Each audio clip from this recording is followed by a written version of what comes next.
Buenos días, cordial saludo, me presento. Mi nombre es Jaimer Andrés Prieto Cruz, estudiante del programa de Ingeniería de Sistemas de la Universidad Nacional Abierta y a Distancia.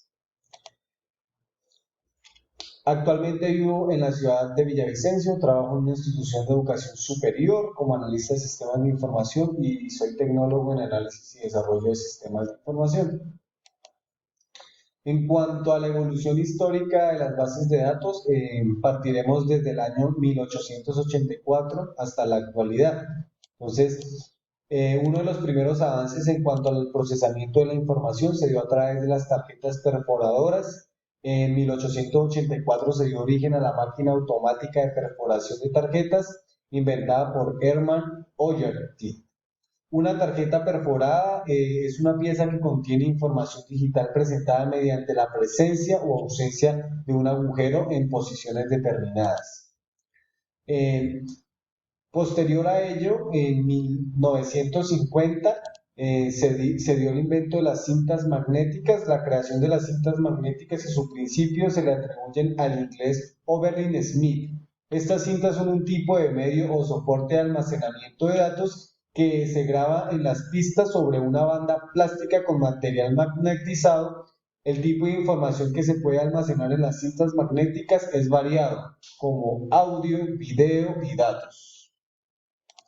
Más adelante, en 1960, en la década de los 60, surgieron varios avances. Uno de ellos es el uso de la computadora, que era más accesible al público. Segundo, se popularizó el uso de los CDs.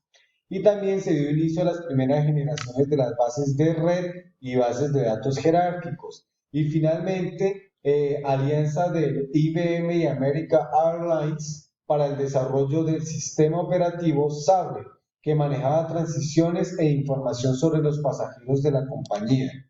Más adelante, en 1961, se dio la Integrated Data Store, que se llevó a cabo el desarrollo del IDS desarrollado por Charles Beckman, que supuso la creación de un nuevo tipo de sistema de bases de datos conocido como modelo de red, que permitió la creación de estándar en los sistemas de bases de datos gracias a la creación de nuevos lenguajes de sistemas de información.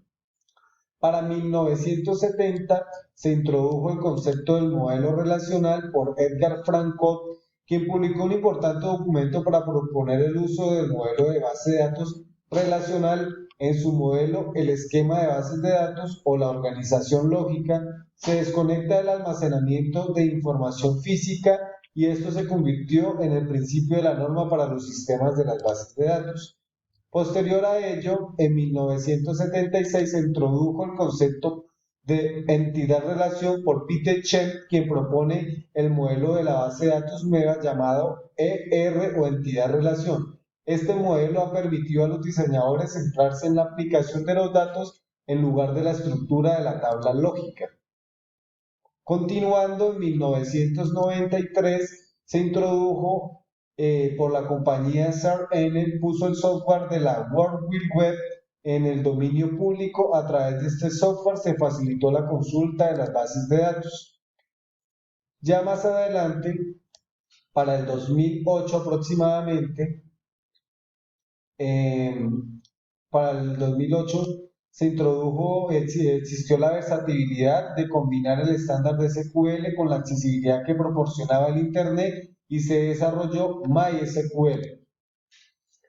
Para el 2010 se introdujo las bases de datos XML, Extensible Mark Language, que forman un subconjunto de bases de datos utilizado el lenguaje XML, que es abierto, legible para humanos y máquinas y ampliamente usado.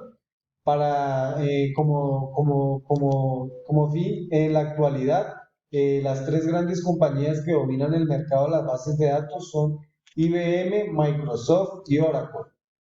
Eh, por su parte, en el campo del Internet, la compañía que genera gran cantidad de información es Google, aunque existe una gran variedad de software que permite crear y manejar bases de datos con gran facilidad, como lo son los sistemas de gestión de bases de datos. Entonces, conceptos seleccionados: tarjetas perforadoras, primer ordenador digital, cintas magnéticas, los avances de la década de los 60, en la integración de los datos y el modelo relacional, el modelo entidad relacional, el lenguaje SQL, la tecnología Microsoft Access y Excel que fue introducida en 1990, el avance de la World Wide Web y el desarrollo del MySQL a través de pues, las tecnologías emergentes y los sistemas XML. En cuanto a las tendencias, un mejor lenguaje de consulta, que se, y un cifrado homórfico, ¿sí? En cuanto al lenguaje de consulta, se puede seguir haciendo el trabajo pesado en todo el mundo con SQL, sin embargo, las nuevas opciones de consulta como Gran HQL facilitan a los desarrolladores de aplicaciones encontrar los datos que necesitan para presentar a los usuarios y recibirlos en un formato que se puede colocar directamente en la interfaz del usuario. Y el cifrado homomórfico hace referencia a que algunos están desarrollando ya técnicas llamadas homomórficos, que con estas se toman decisiones y se responden a las consultas sobre datos cifrados sin descifrarlos. Se trata de una fusión que simplifica enormemente la seguridad en la nube y el intercambio de los datos. Y para finalizar, un ejemplo de la utilización de la base de datos, llevándolo pues a una práctica cotidiana, hablaríamos de la información administrada en una institución de educación superior, en donde muy seguramente pues se almacenaría información de interés como lo son los estudiantes, docentes, personal administrativos, programas, cursos y las actividades desarrolladas pues según cada rol, ¿sí? Y en este mapa conceptual presento pues como tal cómo se administraría una base de datos, pues inicialmente el motor de búsqueda, seguido después del sistema de gestión de bases de datos pues con sus usuarios y el administrador de la base de datos. Para concluir, las bases de datos nos permiten agrupar y almacenar todos los datos de una organización o proceso en un único lugar, facilitar que se compartan datos entre diferentes miembros de la institución y actividades compartidas, y con el fin de evitar redundancia y mejorar la organización de los datos. Para eso también pues, se usan las diferentes formas de normalizar, ¿sí? Entonces, agradezco por su atención y les deseo un excelente día. Hasta luego.